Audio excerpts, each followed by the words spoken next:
이제 민트 코어가 가고 퍼플 코어가 왔다고 하더라고요. 저는 가을 딥이기 때문에 퍼플이 진짜 잘 안 받거든요. 그래도 또 트렌드에 낑기고 싶은 마음이 있기 때문에 제품을 새로 구매를 하진 않고 원래 제가 가지고 있던 화장대에 있던 구석탱이에 처박혀 있던 제품들 중에서 퍼플스러운 거를 조금 추려왔어요. 그래서 그걸로 오늘 나도 좀 껴주라 퍼플 코어 메이크업을 해보려고 합니다. 오랜만에 또 근황 썰을 좀 풀어보려고 해요. 특히 이번에는 제가 공항에서 별의별 일이 다 있어가지고 오늘의 쿠션은 직전에 리뷰했던 에이프릴 스킨 내추럴 베이지 이걸 써줄게요. 이거 저 꽤나 좀 마음에 들었거든요. 근데 단점이 옛날 숀 쿠션처럼 담지체 양 조절을 하려고 하면 자꾸 이렇게 빠지더라고요.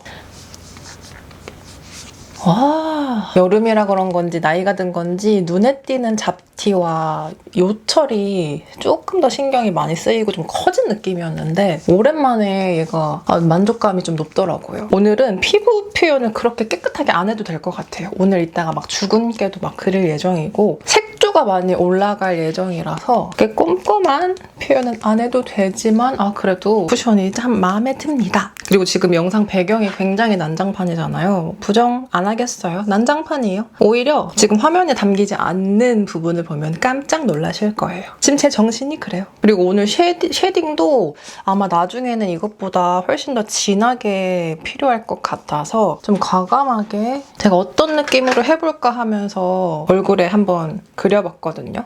그랬더니 결국 립스틱까지 턱에 긋게 되더라고요. 이 정도에서 컬러를 한번 흩뿌려 줄 건데요. 제가 진짜 생각보다 퍼플 코어를 쓸 수 있는 게 많이 없더라고요. 그래서 P에서 이 정도 베디, 그리티, 보스 요렇게인데 전 보스가 마음에 들어서 보스를 살짝 흩뿌리고 가겠습니다. 오늘은 거친 느낌도 괜찮을 것 같아서 그냥 손으로 툭툭 가줄게요. 지금 단계는 진짜 도화지 단계여가지고 나중에 수정할 여지가 충분히 많기 때문에 그리고 눈가도 살짝 발라줄게요. 그런 다음에 오랜만에 투쿨 체스트넛 제가 가지고 있는 컨투어 중에서는 이게 좀 그나마 제일 진한 톤이어가지고 이걸로 음영 살짝 잡아놓고 눈으로 바로 올라가 볼게요. 제가 얼마 전에 8월 초에 한 2주 조금 넘게 이제 핀란드를 다녀왔거든요. 남편이 대학원 과정이 있어서 따라가게 된 거였어요. 근데 저는 사실 가기가 싫었어요. 제가 진짜 인생을 약간 헛살았나 싶은 게 이 나이 먹도록 혼자 여행을 한 적이 없어요. 혼자 국내 여행을 해본 적도 없는데 해외여행을 혼자 그것도 2주 넘게 하라고 하니 두려움도 있고 그래서 고민을 했지만 결론적으로는 되게 많이 약간 첫걸음을 한 것 같아요. 이제서야 혼자 시간 보내는 법도 배우고 또 혼자 여행을 했을 때 장점이 뭔지도 확실하게 배우고 컨투어도 이따 추가로 들어갈 것 같아서 이렇게까지만 하고 파우더로 보송함만 잡고 바로 색조 들어가도록 하겠습니다. 지금처럼 약간 이렇게 다크가 비쳐도 오히려 느낌이 살아나는 맛이 있기 때문에 제가 공항에서 일들이 많았다고 했잖아요. 일단 눈으로 들어갈게요. 펜슬 아이라이너인데 제가 블랙이 많이 없더라고요. 그래서 블랙에 가까운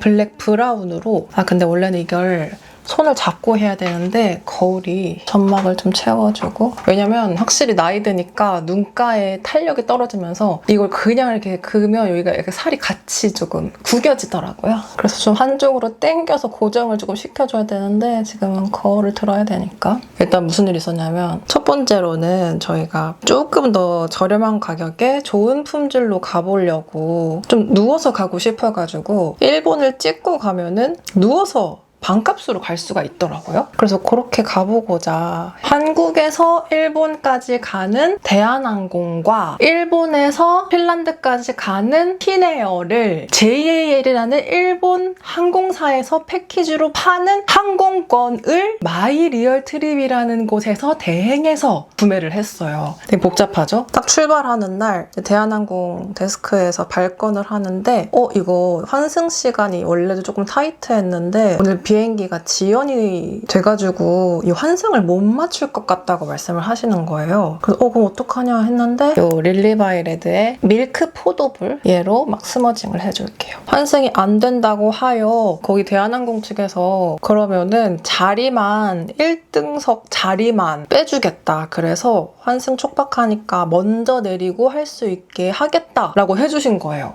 그래서 그 말을 믿고 이제 라운지에서 띵가띵가 하고 있었는데 모르는 번호로 연락이 왔는데 아무래도 이거 환승 안 될 것 같다고 다시 오셔야 될 것 같다. 대신에 대한항공에서 핀란드까지 가는 직항을 끊어주셨어요. 그 놀라운 대처 아닙니까? 그래서 그 덕분에 저희는 직항으로 오게 됐죠. 물론 그 사이에 이제 터미널도 바꾸고 해야 돼가지고 역으로 터미널을 나와서 막 직원분과 함께 막 역으로 다시 한번 검사 받고 그런 좀 진기한 경험을 했답니다. 그렇게 해서 무사히 도착을 하고 이제 2주 동안 시간을 잘 보냈답니다. 그런데 이제 돌아올 때도 뭐가 있어요? 환승이 있죠. 근데 간과했던 게 일본에서 공항이 바뀌는 환승이더라고요. 전 그런 시스템이 있는지도 몰랐어요. 근데 그거를 조금 나중에 알게 돼서 그래도 이게 가능하니까 이런 티켓을 팔았겠지? 우리가 빨리 열심히 가보자 했는데 또 이제 핀란드에서 일본까지 가는 비행기가 또 지연이 된 거예요. 공항을 이동을 한다고 해도 우리는 될 수가 없어. 그런 시간 계산이 나와서 그 일본 공항 데스크에 문의를 했지만 거기서는 이거는 피네어에서 잘못한 거니까 피네어한테 뭐라고 해야 돼 라고 해서 또 피네어에 가면 이거는 우리가 해줄 수 있는 게 없어. 너 그 여행사로 예매했다고 했잖아. 그 여행사로 문의를 해야 돼. 그 여행사로 연락을 하면 주말인데 아예 응대가 안 돼. AI만 계속 대답을 해. 그래서 그 삼각형을 계속 왔다리 갔다리 하다가 결국엔 뭐 어떡해요. 못 갔죠. 그래서 급하게 그 일본 공항에서 숙박을 잡고 1박을 하고 그 다음날 티켓을 구매를 해서 오게 됐답니다. 갑자기 티켓 구매하면 개 비싼 거 알죠? 돈 아끼고 뭘 누리려다가 돈이 똑같이 나가고 고생만 했다. 앞으로는 다시 한번 더블 체크를 해야 되겠다. 그리고 혹시 모르니까 환승이 있는 비행기는 그냥 그 항공사 사이트에서 예매를 하자. 대행사 쓰지 말자. 짜증난다. 대처가 이거 너무 말이 안 된다. 그리고 마지막으로 느꼈던 건 유럽에 그런 시스템들이 안 돼 있다는 거는 워낙에 많이 체감을 해서 그러려니 했지만 반대로 진짜 한국 시스템이 정말 잘 돼 있구나. 이런 거 대응하는 건 진짜 한국 어디서도 따라올 수가 없다라는 생각이 들었어요. 그래서 진짜 한국 최고다. 저 항상 그렇거든요. 약간 특히 유럽 같은 데 나갔다가 오면 내가 어릴 때 막 선진국이라고 배웠던 유럽은 이젠 아닌 것 같다라는 느낌을 많이 받았는데 이번에도 역시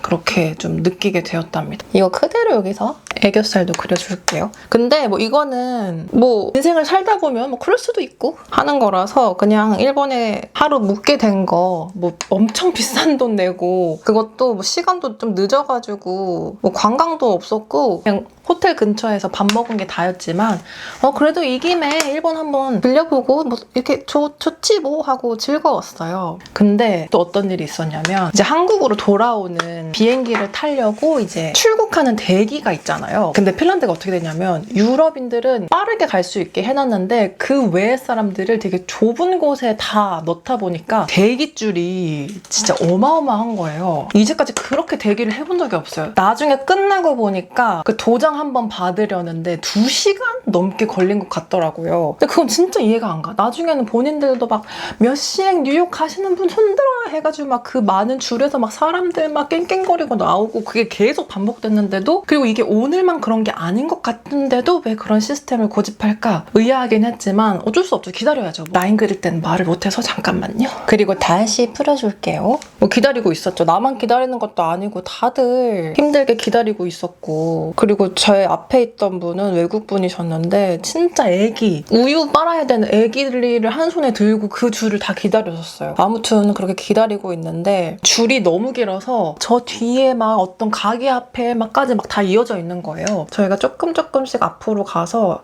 위치가 약간 화장실 앞에 대기하게 됐어요.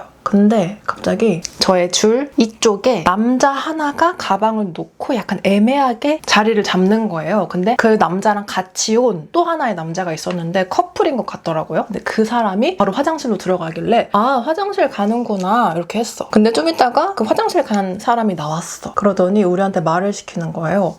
너네 어디 가니? 막 그래. 그래서 아, 우리 지금 도쿄 가. 그랬더니 아, 진짜? 오마이갓. 막 나도 도쿄 가는데 막 대박이다. 이러면서 막 둘이 막 난리가 났어. 그러면서 막 스몰 토킹을 하는 거예요. 그래서 하마터면 그 스몰 토킹에 빠져들 뻔했는데 제 뒤에 그때 패키지로 한국에 저희 어머니 또래의 분들이 조금 많이 계셨어요. 근데 그 어머님이 저를 툭 치더니 쟤 새치기 한다 이러는 거예요. 갑자기 띠용? 한 거야. 그래서 아, 너네 유럽인 아니야? 이렇게 말을 했더니 나는 유럽인인데 얘는 유럽인이 아니야. 이렇게 말을 하더라고요. 그래서 아, 그래? 그러면 너네 요 뒤로 가야 돼. 유럽인이면 이쪽으로 가는 거고 유럽인 아니면 이 줄 뒤로 가야 돼. 그랬더니 아니, 나는 유럽인인데 내 남자친구는 유럽인이 아니야. 또 그 소리를 하길래 그러면 너 여기 뒤에 가서 줄 서. 그랬더니 아, 무슨 말이야? 막 이러는 거예요. 저희는 그때까지 못 알아듣는 줄 알았어. 그냥 오해하고 있는 줄 알았어. 아니, 줄 이렇게 기니까 너네 뒤로 가야지 라고 했더니 엄청 막 쥐들이 아무 잘못이 없는 것처럼 황당하다는 얼굴로 그게 무슨 말이냐고, 너 그럼 내 앞에 서? 이러는 거예요. 어이가 없잖아요. 그래서 아니, 내가 네 앞에 서는 게 문제가 아니라 요 뒤에 사람들 보라고, 다른 사람들 기다리고 있다고 했더니 계속 네가 내 앞에 서면 되잖아, 내 앞에 서, 이런 식으로 나오길래 진짜 어이가 없다 해가지고 일단 저희랑 자리를 바꾸고 제 뒤에 분들하고 자리를 바꿔서 그 커플이 한 3번 뒤로 이동을 했어요. 근데 그 뒤로 더 밀려났겠죠? 근데도 막 쥐들이 뭘 잘못했는지 모르는 것처럼 적반하장으로 그러길래 막 저희 오빠도 약간 화가 나가지고 너는 에티켓부터 배워야 된다 막 그랬더니 막 겁나 꽁시렁꽁시렁 거려요. 그래서 어떻게 됐는지 모르겠어. 우리는 그냥 앞으로 가면서 막 무슨 새치기를 저런 식으로 해? 꽁시렁 대면서 있었겠죠? 근데 그 뒤에 어떤 식으로 뭐 얘기를 한 건지는 모르겠지만 유럽인들 라인으로 엄청 빠르게 지나가면서 저희 쪽을 향해서 그 엉덩이를 이렇게 딱 틀면서 빠이 뭐 이러면서 가는 거예요. 근데 그 꼴이 되게 우습더라고요. 내가 새치기를 했는데 그거에 대한 수치심도 모르면서 난 그래도 너네보다 빨리 가니까 너네를 조롱해야지 하면서 힘껏 몸짓과 말투로 인사를 하고 가는 게 되게 우습더라고요. 그러면서 그거에 대해서 뭐 얘기를 하면서 계속 줄을 기다렸어요. 근데 여기서 눈썹 한 번 더 그려주고 그런 다음에 줄을 더 기다려가지고 이제 저희 차례가 이제 거의 올랑말랑 하는데 뒤에서 또 약간 소란이 있길래 쳐다보니까 거기서도 새치기 어떤 인도인 같은데 새치기를 갑자기 그 라인 벨트 있잖아요. 줄 서는 라인 그 벨트를 자기가 그냥 이렇게 들어와가지고는 새치기를 한 거예요. 그래서 또 거기 계시던 한국 아저씨가 뭐라고 했겠죠? 그랬더니 뚱한 얼굴로 유고 이 말만 하고 있더라고요. 그 뜻은 그럼 네가 내 앞에서 이렇게 하고 있더라고요. 또 우리도 지금 2시간 기다려가지고 다들 지친 상태인데 아니 왜 이렇게 새치기를 해야 될까. 공항에서 좀 피로도가 조금 심했어요. 그게 조금 이게 문화 차이인지 내가 새치기 한 게 싫으면 네가 내 앞으로 가면 되잖아, 이 논리가 조금 새로웠다. 그런 일을 겪고 어렵게 한국에 도착했답니다. 그러니까 저희끼리 그냥 장난으로 우리가 오디세이아야? 왜 우리 집에 안 보내줘? 나중에 집에 도착해서도 이거 우리 집 맞지? 우리 진짜 돌아온 거 맞지? 우리 아까 얼굴에 베디 뿌린 거 이번에는 아까 쓰던 브러쉬에 묻혀서 섀도우처럼 활용을 한번 해볼게요. 힘을 빼고 조금 이쪽 스머징 하는 느낌과 보라보라를 좀 더 뿌려주고 싶어가지고. 그리고 그 브러쉬에 섀도우를 묻히면 좀 더 축축하게 묻겠죠? 이대로 다시 블렌딩. 저의 서랍에서 이런 걸 찾았습니다. 섀도우 글리터인데 지난달에 유통기한이 지났어요. 썸머 퍼플이라고. 이걸로 약간 글리터 느낌. 그러고 나서 베디를 다시 한번 깔아줄게요. 베이스를 깔았지만 또 눈을 올리고 나니까 또 약간 연해진 느낌이 있어서 깔면서 다크도 같이 연결을 좀 해줄게요. 오늘 왜 약간 어둡게 촬영을 하냐면 이 무드에는 약간 어두운 게 더 어울릴 것 같더라고요. 그래서 지금 낮 12시도 안 지났는데 블라인드도 치고 조명도 지금 요만한 거 하나만 달아놓고 촬영을 하고 있습니다. 그리고 속눈썹도 살짝 연하게 빼줄게요. 근데 너무 아까 제가 횡설수설 말한 것 같은데 이거 만약에 편집하다가 너무 이상해가지고 걷어내고 싶으면 어떡하지? 그럼 메이크업이 다 날아가는데 하이라이터가 하고 싶습니다. 이것은 퓨의 히로인 퍼플, 맑은 퍼플 펄이 반짝이는 그럼 전 앞머리에 연보라 죽은 깨 같은 느낌이 나면 좋을 것 같아서 좀 과감하게 찍어보겠습니다. 그런 다음에 평소에 제가 애교살 음영으로 잘 쓰는 이 아몬드 베이지로 입술 음영을 살짝 뚜렷하게 해줄게요. 오늘은 약간 누디하게 갈 거라서 약간의 경계는 필요할 것 같아서 여기에 레버런스? 파우더 키스 레버런스거든요. 근데 이거는 진짜 오래됐어요. 그래서 아마 이미 사망한 건데 오늘 좀 써볼게요. 이게 약간 뿌연 느낌이어가지고 누디하게 괜찮을 것 같더라고요. 그리고 이렇게 해준 다음에 조금 쉐딩을 확실하게 넣고 싶은데 그런 컬러가 많이 없더라고요. 그래서 그러다가 갑자기 제 눈에 맥의 턴 투 더 레프트 있죠? 이게 조금 보이길래 이걸로 오늘 살짝 쉐딩 느낌을 살짝 넣어주겠습니다. 이게 약간 텐한 느낌 내기 괜찮은 것 같아서 이제 막 립스틱을 이제 온 사방에 바르기 시작했어요. 턴투르 레프트 그대로. 이게 무슨 퍼플 코어냐 하실 수 있지만 이게 갈디베 퍼플 아니겠어요? 베디 살짝만 더 얹어줄게요. 그리고 볼 쪽에는 펄을 요거를 써줄게요. 요거 릴발의 오드빔인데 요런 느낌이거든요. 조금 더 채도가 살아있죠? 이걸로 요 위에 이런 느낌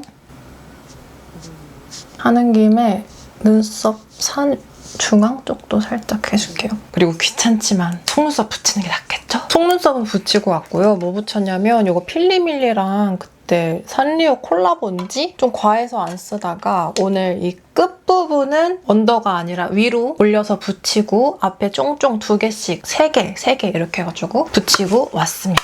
오늘 렌즈 요거 껴볼 거거든요. 스테이 프리티 크리스틴 베이비 핑크라고 하는데 이게 요즘에 그 축 고정 렌즈인 것 같은데 굉장히 어색하고 그리고 저보다 직경 작은 사람이 있나요? 반대쪽까지 조금 끼고 올게요. 오늘은 언더 마스카라도 좀 해주고요.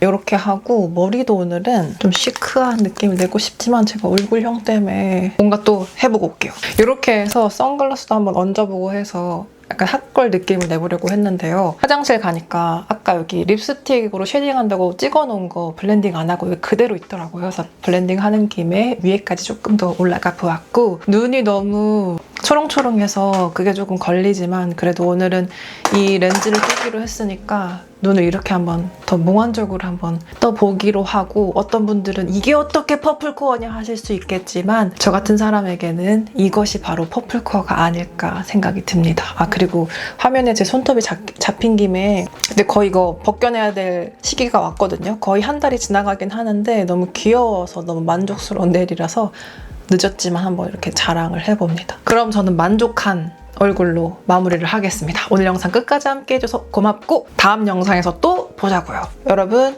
안녕.